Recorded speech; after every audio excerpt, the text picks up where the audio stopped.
श्री परमात्मा। ओम श्री गुरुभ्यो नमः। ओम मातृशक्तये नमः। ओम असतो मा सद्गमय तमसो मा ज्योतिर्गमय मृत्योर्मामृतं गमय।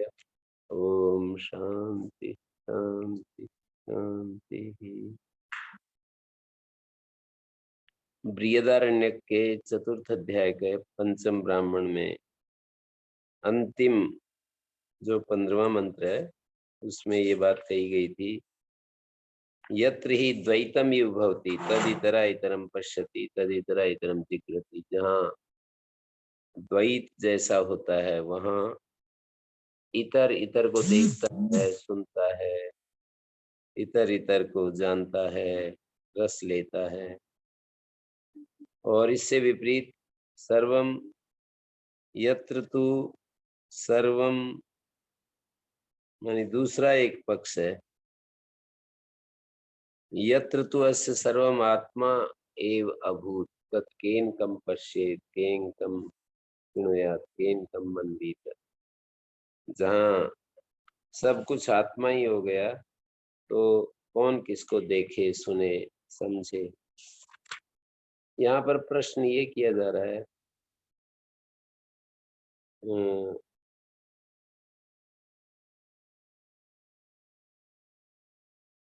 एवं व्युत्थान विकल्प क्रम यथेष्टाश्रम प्रतिपत्ति प्रतिपादिकानि ही श्रुति स्मृति वाक्यानि सत्स उपलभ्यन्ते इतरेतर विरुद्धानि। व्युत्थान के विकल्प क्रम और यथेष्ट आश्रमों में प्रवेश करने का प्रतिपादन करने वाले एक दूसरे से विरुद्ध अनेक श्रुति वचन और स्मृति वाक्य देखे जाते हैं। पीछे ये बात बताई कि विरोधी वचन हमको शास्त्रों में मिलते हैं। शास्त्रार्थ विवेक प्रतिपत्त है, विरोधी वचन हमको दिखाई देते हैं। एक तरफ हमको ये दिखाई देता है शास्त्र में कि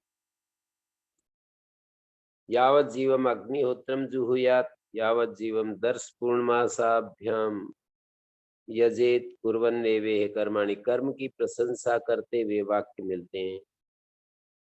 एतद् वै जरा मरियम सत्रम, ये अग्निहोत्र जरा मरिय सत्र है। इत्यादि एकाश्रम्य ज्ञापकानि, एकाश्रम्य ज्ञापकानि मानी एक गार्हस्थ रूप एक ही आश्रम को जोर देते हुए ये वाक्य सुनाई पड़ रहे हैं। अन्यानि च आश्रमांतर प्रतिपादिकानि वाक्यानि, और दूसरे वाक्य अन्य आश्रम के प्रतिपादक हैं। जैसे विदित्वा वित्थाय प्रव्रजन्ति, ज्ञान होने पर गृहस्थ आश्रम से ऊपर उठकर परिव्राजक हो जाते हैं। ब्रह्मचर्यम समाप्य गृही भवेत, ब्रह्मचर्य आश्रम को समाप्त करके गृहस्थ बने, गृहस्थ से वनस्थ बने और वनस्थ होकर के परिव्राजक हो जाए। यदि वाइतर्था ब्रह्मचर्यादेव प्रव्रजेत, अथवा इसके विपरीत ब्रह्मचर्य से घर से वन से ही परिव्राजक हो जाए। दो एव पंथानो अनुनिष्क्रांत करो, दो रास्ते हैं, दो मार्ग हैं, अभ्युदय और निश्रेयस। ये प्रधान साधन है। अभ्युदय का साधन कर्म मार्ग है और निश्रेयस का साधन संन्यास मार्ग है। संन्यासस्य तयोस् पुरस्तात् मानी क्रियापथस्य पुरस्तात् संन्यासस्य, पहले क्रियापथ जो रास्ता है, क्रियापथ रास्ता कर्म मार्ग है, वो पहले आता है और उसके बाद में संन्यास आता है। न कर्मणा न प्रजया धनेन त्यागेन एके अमृतत्व मानसु इत्यादि। कर्म से, प्रजा से या धन से नहीं, किन्हीं किन्हीं ने एकमात्र त्याग से ही अमृतत्व को प्राप्त किया है। तथा स्मृतयश्च, स्मृतियां भी बहुत इसी तरह से विरोधी बात को कहती हुई दिखाई देती हैं। ब्रह्मचर्यवान प्रव्रजति, ब्रह्मचर्यवान पुरुष परिव्राजक होता है। अविशीर्ण ब्रह्मचर्यो यमिच्छेद तमावसेत, जिसका ब्रह्मचर्य सदा अखंडित है, वह जिस आश्रम में चाहे उसी में निवास करे। जिस आश्रम में चाहे उसी में निवास करे। तस्य आश्रम विकल्पम एके ब्रुवते। कोई कोई उसके लिए आश्रम का विकल्प बताते हैं, माने क्रम से एक आश्रम से दूसरे में जाए या बिना क्रम के ब्रह्मचर्य से सन्यासी हो जाए। ये तीनों स्मृतियां आश्रम का विकल्प बतलाती हैं और अगले वाक्य क्रम को सूचित करते हैं। इस प्रकार इनमें परस्पर विरोध है। क्रम का मतलब है कि ये सबसे पहले ब्रह्मचर्य आश्रम में रहे, फिर गृहस्थ में, फिर वानप्रस्थ, फिर सन्यासी। ये क्रम को बताने वाले वाक्य हैं। वेदान अधीत्य ब्रह्मचर्य पुत्र पौत्रान इच्छेत। वेदादि शास्त्रों को पढ़ करके फिर पुत्र पौत्रों की इच्छा करे। पावनार्थम पितृणाम, अपने पितरों को पवित्र करने के लिए। अग्नि आधाय विधिवत चेष्ट इष्ट यज्ञों वनम प्रविश्य मुनिर्बुधु से। अग्नि आधाय, अग्नियों का आधान करके, अग्नियों का आधान करके विधिवत इष्ट यज्ञ, विधिवत यज्ञानुष्ठान करने के अनंतर वन में प्रवेश करे। वनम प्रविश्यत मुनिर्बुभूषेत, उसके अनंतर जो है मुनि होने की इच्छा करे। प्राजापत्याम निरूप्य इष्टिम सर्ववेद सदक्षिणाम आत्मन्यग्नीन समारोप्य ब्राह्मणा प्रव्रजेत गृहात्। प्राजापत्य इष्टि मन यज्ञ करके अग्नियों को आत्मा में स्थापित करके ब्राह्मण को घर से निकलकर सन्यासी हो जाना चाहिए। ब्राह्मणा प्रव्रजेत गृहात्। एवं व्युत्थान विकल्प क्रम यथेष्ट आश्रम प्रतिपत्ति प्रतिपादकानि ही श्रुति स्मृति वाक्यानि सत्स उपलभ्यन्ते इति तद्विरुद्धानि। व्युत्थान, विकल्प और क्रम। व्युत्थान के विकल्प, क्रम और यथेष्ट आश्रम में प्रवेश करने का प्रतिपादन करने वाले एक दूसरे से विरुद्ध सैकड़ों श्रुति वचन और स्मृति वाक्य देखे जाते हैं। एवं व्युत्थान विकल्प क्रम यथेष्ट आश्रम प्रतिपत्ति प्रतिपादकानि। व्युत्थान के विकल्प, व्युत्थान का मतलब घर से ऊपर उठने का विकल्प भी है, क्रम भी है। माने जो जैसा चाहे वैसा कर सकता है, और क्रम भी है। यथेष्ट आश्रम में प्रवेश करने का प्रतिपादन करने वाले एक दूसरे के विरुद्ध सैकड़ों वचन प्राप्त होते हैं। सत्स उपलभ्यन्ते आचारश्च तद्विदाम, और श्रुति स्मृतियों के ज्ञाताओं के आचार भी विभिन्न हैं। विप्रतिपत्तिश्च शास्त्रार्थ प्रतिपत्रीणाम, और जितने भी आचार्य हैं शास्त्र मर्मज्ञों में बहुत होने पर भी मतभेद देखा जाता है। विप्रतिपत्तिश्च शास्त्रार्थ प्रतिपत्रीणाम, शास्त्र के अर्थ को जानने वाले जो बहुज्य व्यक्ति हैं उनमें भी प्रतिपत्ति देखी जाती है। अतो न शक्यते शास्त्रार्थो मंद बुद्धि विवेकेन प्रतिपत्तुम। इसलिए शास्त्र का तात्पर्य मंद बुद्धियों के द्वारा विवेक पूर्वक ग्रहण नहीं किया जा सकता। परिनिष्ठित शास्त्र न्याय बुद्धि विरेव ऐसाम वाक्य नाम विषय विभाग शक्यते अवधारयितुम। जिनकी बुद्धि शास्त्र और युक्ति में सब प्रकार निष्णात है।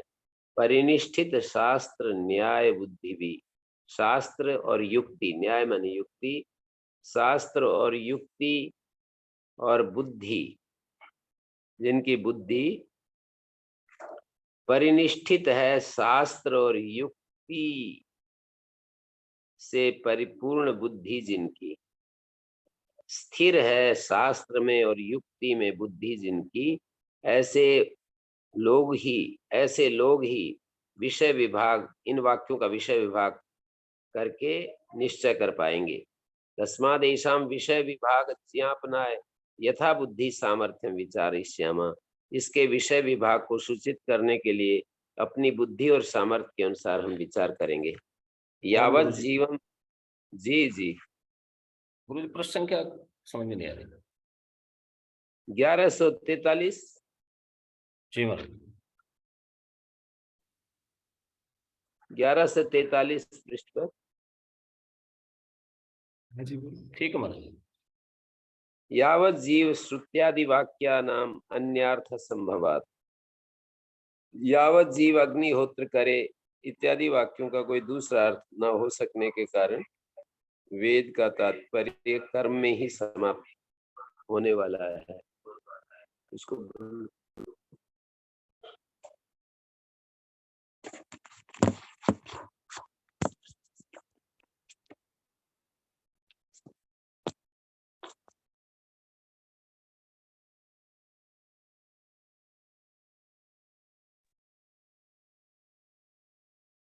हाँ जी, यावत जीव श्रुत्यादि वाक्यानाम अन्यार्थ असंभवात, यावत जीव अग्निहोत्र करे इन वाक्यों का कोई दूसरा अर्थ नहीं हो सकता है।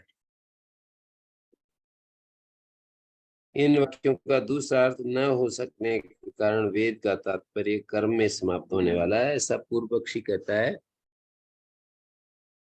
यावत जीव जीवम अग्निहोत्रम जुहुयात, ये जो वाक्य हैं इन वाक्यों का अन्य अर्थ तो कुछ हो ही नहीं सकता है। दूसरा अर्थ क्या करेंगे? अन्यर्थ असंभवात, अन्य अर्थ के असंभव होने से क्रियावसाना एवं वेदार्थ, वेद का जो अर्थ है वो क्रिया में ही परिसमाप्त होता है। तम यज्ञ पात्र दहंती, ऐसा भी एक वाक्य मिलता है। उस याज्ञिक को यज्ञ पात्रों के साथ ही उनका वो करते हैं, दहन करते हैं, माने अंत्येष्टि करते हैं। इति अंत कर्म श्रावणात् जरा मरी श्रवणाच्च लिंगाच्च भस्मांतम शरीरमिति, अग्निहोत्री के अंत्येष्टि कर्म में यज्ञ पात्र की, वहां पर यज्ञ पात्र की आवश्यकता का श्रवण होने से, जरा मरण पर्यंत अग्निहोत्र का विधान होने से, शरीर भस्मांत गारहस्थ सूचक लिंग होने से, भस्मांतम शरीरम नहीं पारिव्राज्य पक्षे भस्मांतता शरीरस्य स्यात्, संन्यास पक्ष में तो शरीर की भस्मांतता हो ही नहीं सकती, क्योंकि सन्यासी के शरीर का दाह संस्कार ही नहीं होता है। सामान्यता पूर्व परंपरा में ये बात चली आ रही है कि सन्यासी को जो है वो नहीं करते हैं, सन्यासी का दाह संस्कार नहीं किया जाता।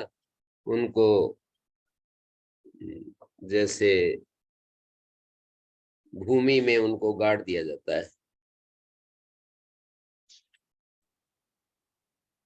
ये जो वाक्य आता है ना, भस्मांतम शरीरम, ये जो शरीर है भस्मांत है। तम यज्ञ पात्र दहंती, मानी अंतिम कर्म क्रिया ये सुनाई जाती है। जरा मरिय श्रवणात् से, जरा मरिय की बात जो है, जरा मरण पर्यंत अग्निहोत्र का विधान सुनाई पड़ रहा है। और तम मानी उस अग्निहोत्री को यज्ञ पात्रों के सहित ही भस्म कर देते हैं, मानी उनको उनका दाह संस्कार करते हैं, तो यज्ञ पात्रों के साथ दहन करते हैं। तो इसका मतलब ये हुआ कि यज्ञ पात्र उसके अंतिम क्षण तक साथ रहते हैं। तो पूर्व पक्ष में ये कहा जा रहा है कि सन्यास का तो विधान ही नहीं मिल रहा है। समंत्रकम ही वेदेन ही विधीयते, वेद के द्वारा जो मंत्र सहित कर्म विधान किया जाता है, तस्य श्मशान अंतताम दर्शयति स्मृति, वेद के द्वारा मंत्र सहित जो कर्म बताया जाता है, कर्म वेदे तस्य श्मशान अंतताम, उसकी श्मशान अंतता को स्मृति दर्शाती है। अधिकार अभाव प्रदर्शनाच अत्यंतम एव श्रुत्य अधिकार अभाव अकर्मिणो गम्यते, अधिकार का अभाव प्रदर्शित करने से कर्म न करने वाले का श्रुति में सर्वथा ही अधिकार नहीं है। अधिकार अभाव प्रदर्शनाच अत्यंतम एव श्रुति अधिकार अभाव अकर्मिणो गम्यते। अग्नि उद्वासन अपवादाच वीरहा वायस देवानाम यो अग्नि उद्वासयते। ये भी एक वचन मिलता है, जो अग्नि का उच्छेद करता है वो देवताओं का वीरहा है। अग्नि ओम आचार्य जी का वीरहा है। इस प्रकार अग्नि उच्छेद की निंदा करने से भी यही सिद्ध होता है, मानी मरण पर्यंत अग्निहोत्र करने की बात सुनाई पड़ रही है। यहाँ वचन है अग्नि का जो उच्छेद करता है, यो अग्निम उद्वासयते, अग्नि को बुझा देता है, वो देवताओं का वीरहा है, देवताओं को नष्ट करने वाला है। और बीच में एक बात कही, अधिकार अभाव प्रदर्शनाच, अधिकार का अभाव प्रदर्शित करने से तो कर्म न करने वाले का श्रुति में सर्वथा ही अधिकार नहीं है। कर्म न करने वाले का श्रुति में सर्वथा ही अभाव, सर्वथा ही अधिकार नहीं है, ऐसा भी जाना जाता है। गम्यते श्रुति अधिकार अभाव अत्यंतम एव श्रुति अधिकार अभाव कर्मिणो गम्यते। अधिकार का अभाव प्रदर्शित करने से कर्म न करने वाले का श्रुति में सर्वथा ही अधिकार नहीं, कर्म न करने वाले का श्रुति में अधिकार नहीं। माने ये भी बात कह दी कि जो कर्म माने यज्ञीय कर्म कांड को जो नहीं करता उसका श्रुति में ही अधिकार नहीं है। जो अकर्मी है उसका श्रुति में ही अधिकार नहीं है। इससे ही पता लगता है कि कर्म तो मरण पर्यंत करने हैं। तो सिद्धांती एक बात कह रहा है इस पूर्व पक्ष में, और वो क्या कह रहा है, ननु व्युत्थान आदि विधानात् वैकल्पिकम क्रियावसानत्वम वेदार्थस्य। हमारे विचार में यह हो सकता है ना कि व्युत्थान आदि का विधान होने के कारण वेदार्थ का क्रिया में समाप्त होना वैकल्पिक है। माने एक तरफ संन्यास की बातें भी मिलती हैं और दूसरी तरफ गृहस्थ की बातें भी मिलती हैं। तो इसका मतलब अधिकारी भेद से जिनके अंदर वैराग्य और ज्ञान की स्थिति है, जिनके अंदर वैराग्य ज्ञान की स्थिति है वो संन्यास में चले जाएं, और जो अभी आत्मज्ञान के इच्छुक नहीं है और सुख के इच्छुक हैं, वो शास्त्र मर्यादित ढंग से अपने जीवन को गृहस्थ में ले जाएं। आचार्य जी अभी एक बात आई थी जी कि उसके साथ ही पात्र समाप्त कर दिए जाते हैं, इसका क्या तात्पर्य लिया हम? यज्ञ करता रहता है। अब वो जब उसका दाह संस्कार करते हैं या पात्रों को भी अग्नि में डाल दिया जाता है। तो इस विधान को खैर चलो जैसा कि है, क्या माने कि भी पात्रों को भी समाप्त कर देना चाहिए, नहीं करें तो क्या? खैर नहीं, इससे एक बात इतनी निकल कर आ रही है कि मरण पर्यंत अग्निहोत्र कर्म करने की बात चल रही है कि वो जैसे ही करते करते उसका शरीर छूट गया तो उसके पात्र भी उसके साथ ही दहन कर दिए जाते हैं। शायद आप गलत समझ गए। उनके पात्र, याज्ञिक के जो पात्र हैं, यज्ञ करने वाले अग्निहोत्र के जो पात्र, अग्निहोत्री के जो पात्र होते हैं ना, जो श्रुवा होती है, जो पात्र घृत पात्र होता है, जुहू होती है, उनको पात्र कह रहे हैं। उन पात्रों को काष्ठ के बने हुए होते हैं। तो अग्निहोत्री के जो काष्ठ के बने हुए पात्र हैं उनको अग्नि में दहन कर दिया जाता है, उसके शरीर के साथ ही अग्नि में दहन कर दिया जाता है। आचार्य जी शंका पर शंका हो जाती है, अगर नहीं करें हम रख लें और यूज कर लें तो? नहीं, वो तो एक विधान होता है ना। अच्छा जी। विधान का मतलब होता है कुछ शंका मत करो, दिमाग मत लगाओ वहां पर, और जैसा शास्त्र कहता है वैसा करना होता है। चलो ठीक। व्युत्थान आदि विधानात वैकल्पिकम क्रियावसानत्वम वेदार्थस्य।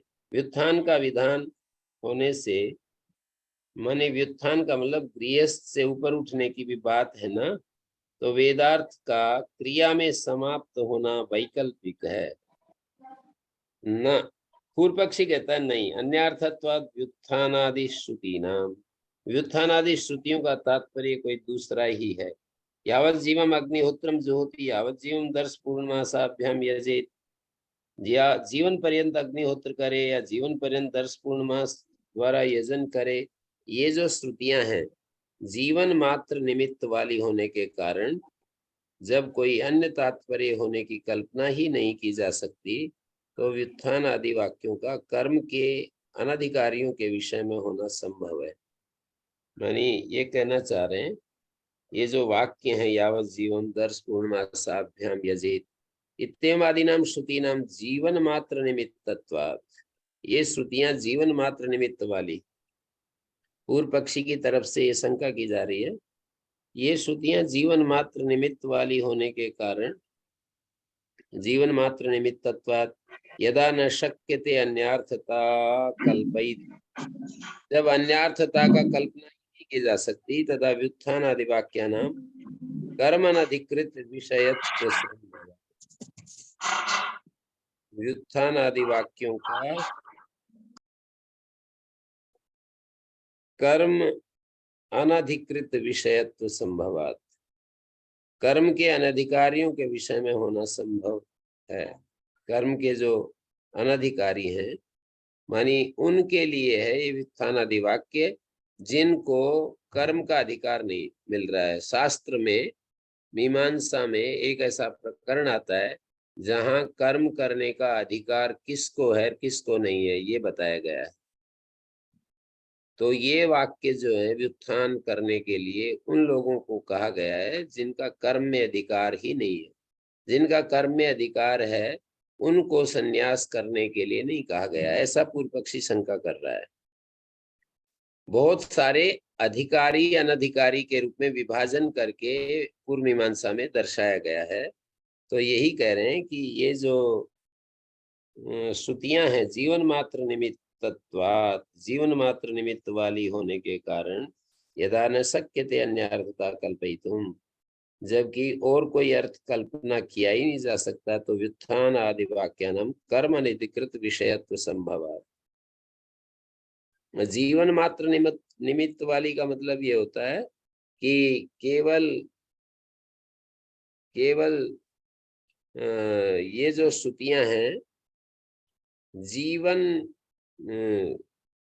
जीवित रहते हुए इन श्रुतियों का विधान समझना होगा।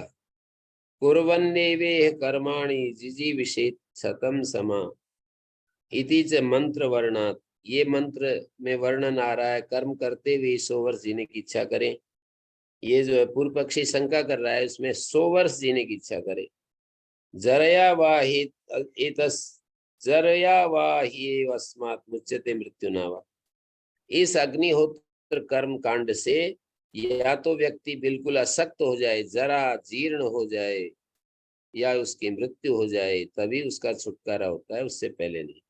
जरा मृत्युभ्याम अन्यत्र कर्म वियोग छिद्र असंभवात्, जरा और मृत्यु से अन्यत्र कर्म वियोग का छिद्र असंभव है। कर्मिणाम श्मशानांतताम न वैकल्पिकम, इसलिए कर्मी लोगों को जो कर्म का कांड में लगे हुए अपने जीवन को जीते चले आ रहे हैं, उनका श्मशानांतता के श्मशानांतत्वम न वैकल्पिकम, श्मशानांत होना ये वैकल्पिक नहीं है, वो तो नित्य करना ही होगा। जैसे अनधिकारी कौन होते हैं? जो शरीर से अंग भंग है और विकलांग है, काण कुब्जादयो कर्मणि अनधिकृता अनुग्राह्या एवं श्रुत्या, उन पर भी तो कृपा करनी है श्रुति को। तो व्युत्थान आदि आश्रमांतर विधानम अनुपन्नम, क्योंकि वे यज्ञीय कर्मकांड को तो पूरा करते नहीं, क्योंकि कर नहीं सकते, क्योंकि श्रुति ने मना किया है। उनके लिए व्युत्थान आदि अन्य आश्रमों का विधान करना गलत नहीं है, ठीक ही है। नानुपन्नम, सिद्धांति कहते हैं परिव्राज्य क्रम विधानस्य अनवकाशत्वमिति चेत, तो फिर ब्रह्मचर्य से लेकर परिव्राज्य संन्यास तक के आश्रमों का जो क्रम विधान है वो तो निरवकाश हो जाएगा, क्योंकि आपने तो कह दिया कि अधिकारियों को तो संन्यास का मानी कर्मियों को, कर्म कांड में जो लगे हुए लोग हैं उनको सन्यासी बनने का विधान नहीं है। तो सिद्धांति ये पूछता है तो फिर ब्रह्मचर्य से लेकर सन्यास पर्यंत आश्रम का जो क्रम विधान मिलता है वो तो भग्न हो जाएगा, निरवकाश हो जाएगा। मनुष्य विधि के पालन का अवसर ही नहीं मिलेगा, श्रुति में उसका विधान व्यर्थ हो जाएगा। क्योंकि आपने तो कह दिया कि जो कर्मकांडी हैं उनको सन्यास का विधान नहीं है, और एक तरफ कह रही है कि भाई गृहस्थ में जाएं, गृहस्थ से वनस्थ बने, वनी से सन्यासी बने, ये सारा विधान ही व्यर्थ हो जाएगा। तो पूर्व पक्षी कहता नहीं, व्यर्थ नहीं होगा, हम ऐसा समझेंगे। विश्वजित सर्वमेधयोर यावत जीव विद्यपवादत्वात्। विश्वजित याग होता है, सर्वमेध याग होता है, उन यज्ञों में जीवन भर अग्निहोत्र करने की विधि का ये क्रम विधायक वचन अपवाद हो जाएगा। विश्वजित सर्वमेधयोर यावत जीव विद्यपवादत्वात्। यावत जीव अग्निहोत्रादि विधे विश्वजित सर्वमेधयोर अपवादः तत्र च क्रम प्रतिपत्ति संभव। वहां क्रम की प्रतिपत्ति संभव है। ब्रह्मचर्य समाप्य गृही भवेत, ब्रह्मचर्य आश्रम पूरा करके गृहस्थ बने, गृहस्थ से वनस्थ बने और वनी भूत्वा प्रव्रजेत, तो वहां हो जाएगा उनके लिए। कौन सा? विश्वजित और सर्वमेधयो यावत जीव विद्यपवादत्वात्। विश्वजित याग जिनको करना है, सर्वमेध याग जिनको करना है, उनमें जीवन भर अग्निहोत्र करने की विधि का ये क्रम विधायक वचन अपवाद हो जाएगा। अर्थात विश्वजित और सर्वमेध याग करने वालों को पहले ही ये कर्मकांड समाप्त करके सन्यासी बनना होगा। यावत जीव अग्निहोत्रादि विधे यावत जीवम अग्निहोत्रम जुहुयात इत्यादि जो विधान है, विश्वजित सर्वमेधयोरेव अपवादा। विश्वजित और सर्वमेध याग इनका वो अपवाद है। यावत जीव अग्निहोत्रादि विधे है, यावत जीवन अग्निहोत्रादि की जो विधि है उसका विश्वजित सर्वमेध यज्ञ में ही अपवाद है। विश्वजित सर्वमेध यज्ञ में अपवाद है, मानी विश्वजित और सर्वमेध दो यज्ञों में सर्वस्व दान कर दिया जाता है, तो अग्निहोत्रादि कर्म सामग्री नहीं मिलेगी तो कहाँ से याग करेगा? कर्म सामग्री ही समाप्त हो जाएगी, मानी सब कुछ ही उसने दान कर दिया, उनका होना असंभव हो जाएगा। तो उन यज्ञों में किसी का अनुष्ठान करने वाले के लिए अन्य आश्रम में जाने की विधि है।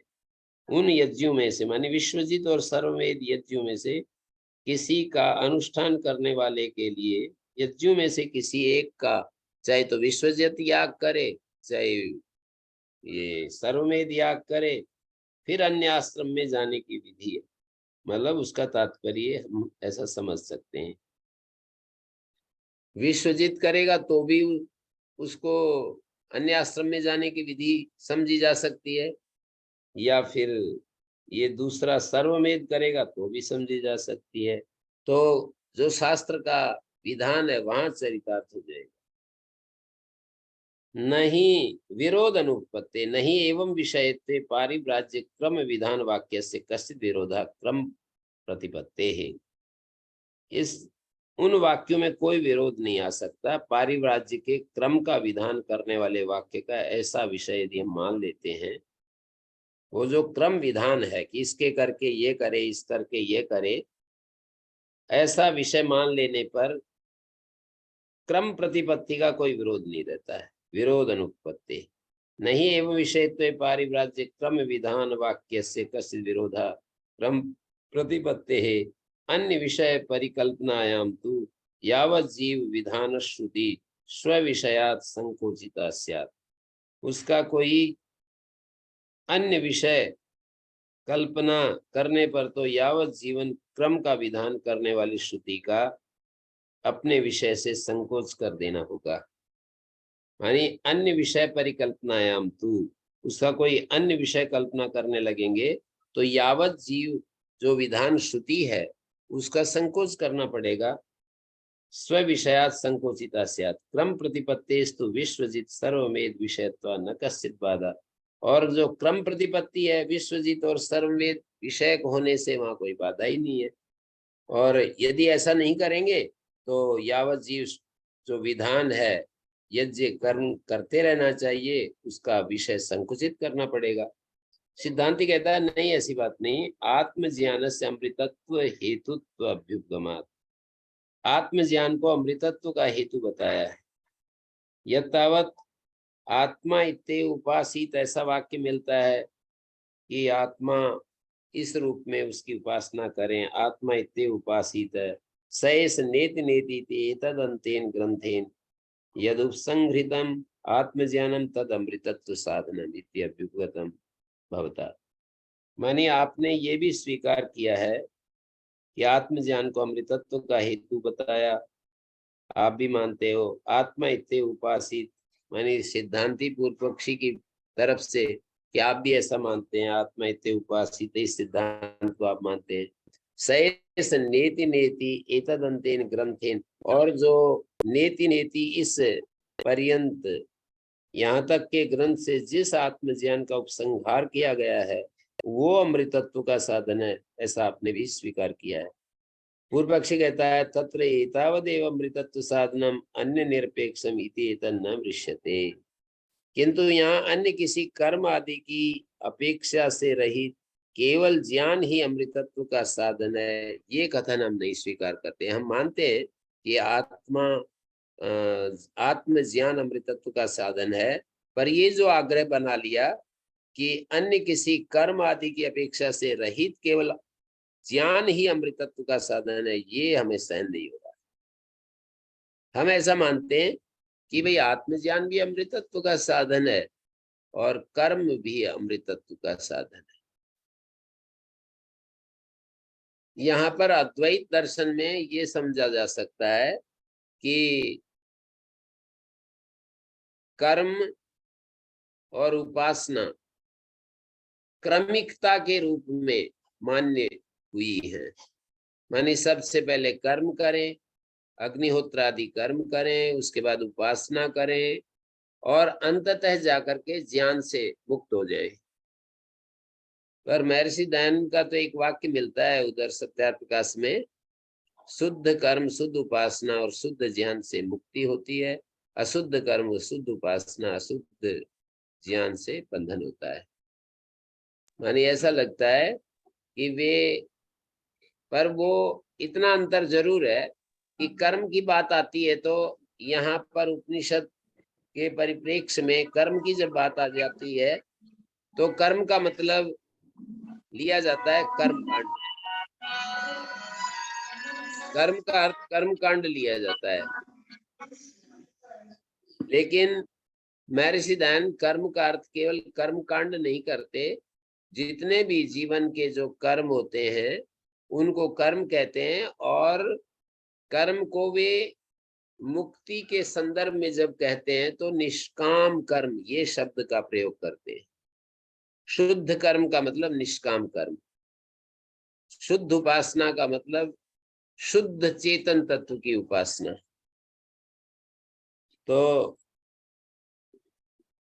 यहाँ कह रहे हैं कि एतावदेव अमृतत्व साधनम अन्य निरपेक्षम इति तन्न दृश्यते, केवल ज्ञान ही अमृतत्व का साधन है, ये कथन हम नहीं सहन करते। तत्र भवन्तम पृच्छामि, तो मैं श्रीमान जी से ये पूछता हूँ कि आप आत्मज्ञान को किस लिए सहन करते हैं? किमर्थम आत्मज्ञानम मर्शयति भवान, आप आत्मज्ञान को किस लिए सहन कर रहे हैं? तो शृणु तत्र कारणम, पूर्व पक्षी कारण बताता है। यथा स्वर्ग काम स्वर्ग प्राप्ति उपाय अजानतो अग्निहोत्रादि स्वर्ग प्राप्ति साधनम ज्ञापयति, तथा यापि अमृतत्व प्रतिपित्सो अमृतत्व प्राप्ति उपाय अजानता यदेव भगवान वे तदेव मे ब्रूहि इत्येवम् आकांक्षितम् अमृतत्व साधनम् एतावदरे इत्येवमादौ वेदेन ज्ञाप्यते इति। पूर्व पक्षी कह रहा है इसमें कारण ये है, उसको सुनिए।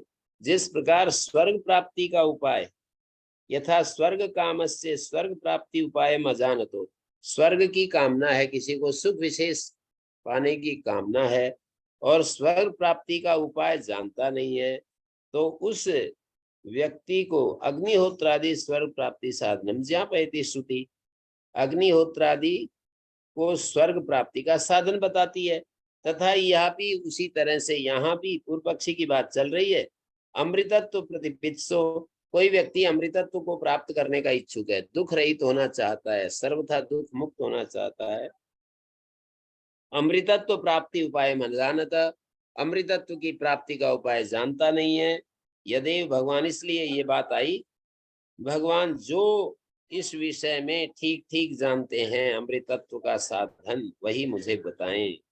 मैत्रेयी की तरफ से याज्वल को ये कहा गया, यदेव भगवान वे तदेव वे ब्रूहि, भगवान जिस चीज को ठीक ठीक समझते हैं वही मुझे बता दे। त्यम आकांक्षितम अमृतत्व साधन एतावद अरे, और याज्वल के द्वारा कहा गया एतावद अरे त्यम आदो वेदेन ज्ञाप्यते एवं तरहि, सिद्धांति कहता है यथा ज्ञापितम अग्निहोत्रादि स्वर्ग साधनम अभ्युपगम्यते, जैसे श्रुति के द्वारा ज्ञात कराए हुए अग्निहोत्रादि,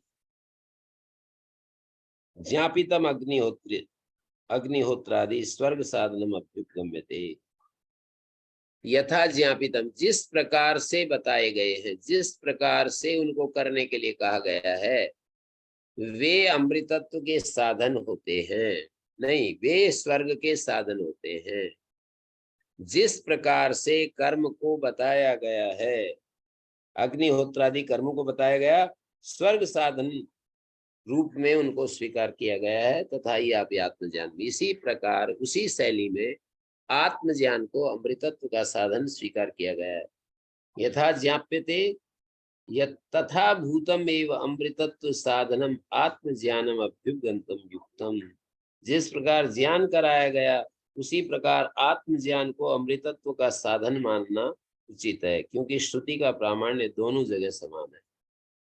यथा ज्ञाप्यते तथा भूतम एवं अमृतत्व साधनम आत्मज्ञानम अभ्युगंतम युक्तम, जिस प्रकार ज्ञान कराया गया, जिस प्रकार बताया गया, यथा ज्ञाप्यते तथा भूतम एवं अमृतत्व साधनम आत्मज्ञानम, माने अमृतत्व का साधन आत्मज्ञान ही स्वीकार किया जा सकता है। तुल्य प्रामाण्याद उभयत्र, दोनों ही जगह श्रुति का प्रामाण्य समान रूप से है, कम नहीं माना जा सकता।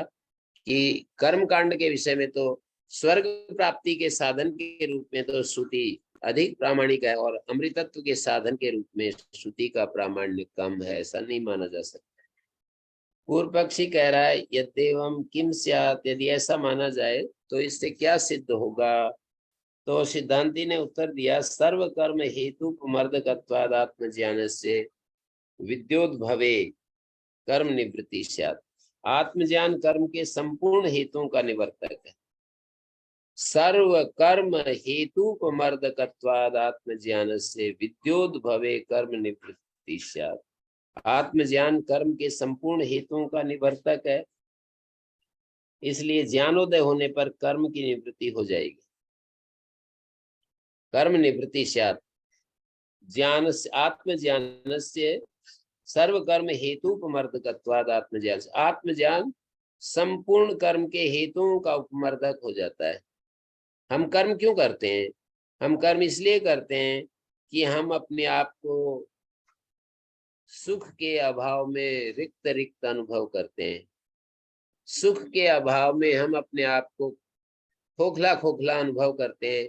उस खोखलेपन को पूरा करने के लिए हम कर्म करते हैं कि हमें ये मिल जाए, वो मिल जाए, और हमारी जो वेदना है, हमारी छटपटाहट है, हमारे जीवन में जो परेशानी है, जो इरिटेशन है, जो इसी तरह की जो बेचैनी है, वो समाप्त हो जाए। जो कर्म के द्वारा उपलब्ध होने वाले फलों के द्वारा, कर्म से हमें पैसा मिलता है, कर्म से हमें स्वास्थ्य मिलता है, कर्म से हमें संबंध का ठीक से निर्वाह होता है, कर्म से हमें मकान मिलते हैं, कर्म से गाड़ियां मिलती हैं, सड़कें मिलती हैं। तो इन सब साधनों के द्वारा हम अपने जीवन को सुखी करते हैं, जो अभाव है उसको दूर करते हैं, और उससे हम जो है ये सब किया करते हैं कर्म के द्वारा। पर आत्मज्ञान होने पर एक आत्म तत्व ही जिसको दिखाई दे रहा है, और सुख पर दृष्टि जिसकी, सुख से जिसकी दृष्टि निवृत्त हो गई है, सुख पाने से जो उपरत हो गया है, तो वो अपने आप को कर्ता भी नहीं मानता कि मैं कर्म का करता हूँ, मैं ये कर्म करूंगा और इस कर्म को करके मुझे ये फल मिलेगा और उससे मेरे जीवन में धन्यता आएगी। ये सारा सिस्टम ही रूट चेंज हो जाता है। सर्व कर्म हेतु मर्दगत्वादात्म ज्ञान से विद्युत भवे कर्म निवृत्ति स्यात्। दाराग्नि संबद्धा नाम तावद अग्निहोत्रादि कर्मणाम भेद बुद्धि विषय संप्रदान कारक साध्यत्वम। दारा, अग्नि, इन संबद्ध अग्निहोत्रादि जो कर्म होते हैं, जो पत्नी और अग्नि से संबद्ध अग्निहोत्रादि कर्म होते हैं, वे भेद बुद्धि के विषय, भेद बुद्धि विषय संप्रदान कारक साध्यत्वम, भेद बुद्धि के विषय संप्रदान कारक द्वारा साध्य हैं। माने जिसके उद्देश्य से कुछ दिया जाता है उसको संप्रदान कारक कहते हैं। जैसे देवता के उद्देश्य से हवि का त्याग किया जाता है, अग्नि साध्य कर्मों में अग्नि के उद्देश्य से आहुति दी जाती है, इसलिए अग्नि में संप्रदान कारकत्व है, अतः वह कर्म संप्रदान कारक साध्य कहा जाता है। भेद बुद्धि विषय संप्रदान कारक साध्यत्वात्, भेद बुद्धि का विषय अर्थात मैं करता हूँ और अग्नि संप्रदान कारक है, और देवता को उद्दिष्ट करके मैं अपनी हवियों का दान करता हूँ, ये सारा प्रोसेस उसमें गुजरता है। तो कर्मणाम भेद बुद्धि विषय संप्रदान कारक साध्यत्वात् अन्य बुद्धि परिच्छेद्याम अज्ञादि देवताम संप्रदान कारक भूताम अंतरेण नहीं तत्कर्म निर्वर्त्यते। कहते हैं अन्य बुद्धि परिच्छेद्याम, अन्य बुद्धि से परिच्छेद और संप्रदान कारक भूता जो अग्नि आदि देवता के बिना, अन्य बुद्धि परिच्छेद्याम अज्ञादि देवताम, अग्नि आदि जो देवता है संप्रदान कारक भूताम अंतरेण, इसके बिना नहीं तत्कर्म निर्वर्तते, उस कर्म को कैसे संपन्न करेंगे। यथा ही संप्रदान कारक बुद्धिया संप्रदान कारकम कर्म साधनत्वेन उपदिश्यते, संप्रदान कारक बुद्धि से संप्रदान कारक को कर्म साधन के रूप में बताया, सा ही विद्या निवर्त्यते, वो जो संप्रदान कारक है वो विद्या से हट जाता है। अन्यो सो अन्यो हम अस्मि न सवेद, ऐसे वचन हमको मार्गदर्शन करते हैं कि जो ये मानता है कि वह अन्य है और मैं अन्य हूँ, ऐसा जो जानता है वो समझो जान ही नहीं रहा है, ठीक से जान ही नहीं रहा है। देवास्तम परादुर्यो अन्यत्र आत्मनो देवान वेद, और पीछे ये आया है मैत्रेयी संवाद में, याज्ञवल्क मैत्रेयी संवाद में, ब्राह्मण जाति उसको दूर हटा देती है जो अन्यत्र आत्मनो देवा ब्रह्मवेद, ब्राह्मण जाति उसको दूर हटा देती है, माने उसको परास्त कर देती है, जो अन्यत्र आत्मनो ब्रह्मवेद। बहुत सारे वाक्य हैं, उनमें देवताओं के विषय में भी आया है, लोक के विषय में भी आया है। देवातम परादुर्यो अन्यत्र आत्मनो देवान वेद, मृत्यु से मृत्यु आपनोति यही नाने उपश्यति, वो मृत्यु से मृत्यु को प्राप्त होता रहता है जो नानात्व को देखता है। एकधा एवं दृष्टव्यम, निरंतर एक रूप ही देखना है, सर्वम आत्मानं पश्यति, आत्म रूप ही देखना है, इत्यादि श्रुतियों के द्वारा हमें ये दिशा दी गई है कि कर्म का जो प्रेरक हेतु है वो समाप्त हो जाता है आत्मज्ञान होने पर। न च वेद न च देश काल निमित्त आदि अपेक्षत्वम, आत्मज्ञान का विषय कूटस्थ नित्य आत्म वस्तु है, इसलिए उसे देश काल और निमित्त आदि की अपेक्षा नहीं। न च देश काल निमित्त आदि अपेक्षत्वम, आत्मज्ञान का जो विषय है वो परमात्मा तत्व है, कूटस्थ नित्य तत्व है, उसको न देश की अपेक्षा, न काल की अपेक्षा, न निमित्त की अपेक्षा है। कूटस्थ तत्व उसका कूटस्थ नित्य आत्म वस्तु है। न च देश काल निमित्त आदि अपेक्षत्वम, देश काल निमित्त आदि की अपेक्षा नहीं है। व्यवस्थित आत्म वस्तु विषयत्वाद आत्मज्ञानस्य, आत्मज्ञान जो है व्यवस्थित आत्म वस्तु विषयक है। क्रियायास्तु पुरुष तंत्रत्वाद स्यात् देश काल निमित्ताद्यपेक्षत्वम, जो क्रियाएं होती हैं, क्रिया जो है पुरुष के अधीन होती है, एक पुरुष के अधीन विषय होता है और एक वस्तु के अधीन होता है विषय। क्रिया जो है पुरुष तंत्र होता है और ज्ञान जो है वो पुरुष तंत्र नहीं होता है, वस्तु तंत्र होता है। जैसी वस्तु है उसको वैसा देखना होता है ज्ञान में। क्रिया पुरुष तंत्र देश काल निमित्तादि अपेक्षत्वम ज्ञानम ही वस्तु आई गया, वाक्य आई गया। ज्ञानम तो वस्तु तंत्र न देश काल निमित्तादि अपेक्षते। ज्ञान जो है वो वस्तु तंत्र होने के कारण देश काल निमित्त आदि की अपेक्षा नहीं करता है। यथा अग्निरुष्णा आकाशो अमूर्ता इति तथा आत्मज्ञानम अपि। जैसे कोई कहे अग्नि उष्ण है और आकाश अमूर्त है, तो इसमें हम जैसा है वैसा हमें देखना होता है। उन ज्ञानों को देश आदि की अपेक्षा नहीं है। अग्नि उष्ण है, आकाश अमूर्त है कि इस देश में ये बात, उस देश में इस काल में उस काल में, या इस निमित्त से उस निमित्त से, ऐसा कुछ नहीं होता है। ननु एवं सति प्रमाणभूतस्य कर्म विधेर विरोधः स्यात्। किंतु ऐसा मानने पर तो प्रमाणभूत जो कर्म विधि है उसकी बाधा हो जाएगी।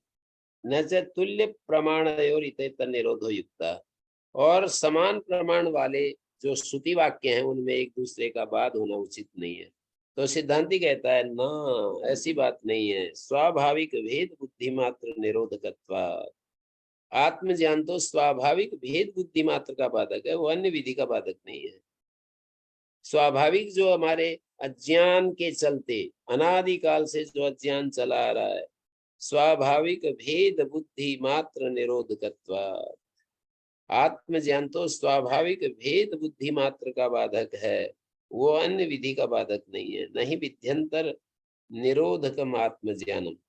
विध्यंतर निरोधक आत्मज्ञान नहीं है। स्वाभाविक भेद बुद्धि मात्र निरुणद्धि। स्वाभाविक जो भेद बुद्धि है, मानी जो भेद प्रतीति है, अज्ञान के चलते जो भेद दिखाई देता है, मैं अलग हूं और ये मेरे सामने अस्तित्व अलग है, इस आत्मज्ञान से ये जो भेद बुद्धि है ये हट जाती है। अन्य विधि का बाधक नहीं है। जो आत्मज्ञान है वो अन्य विधि का बाधक नहीं है, केवल भेद बुद्धि का बाधक है। जिसको आत्मज्ञान होता है उसकी भेद बुद्धि समाप्त हो जाती है। और जो अन्य अन्य विधियां जो प्रचलित हैं उन विधियों का बाधक नहीं है। कितनी गंभीर बात कही है कि अन्य अन्य विधियां जो शास्त्र में कही गई हैं उन विधियों का बाधक नहीं है। आत्मज्ञान केवल भेद बुद्धि का बाधक है। तथापि हेतु अपहारात कर्म अनुपत्तिर विधि निरोध स्यादिति चेत न। इसको हम कल फिर चालू करते हैं। जो आगे चर्चा चल रही है इसको हम फिर आगे बढ़ाते हैं। कल ये पूरा हो जाएगा। अभी यहीं पर विराम देते हैं। ओम शांति शांति शांति।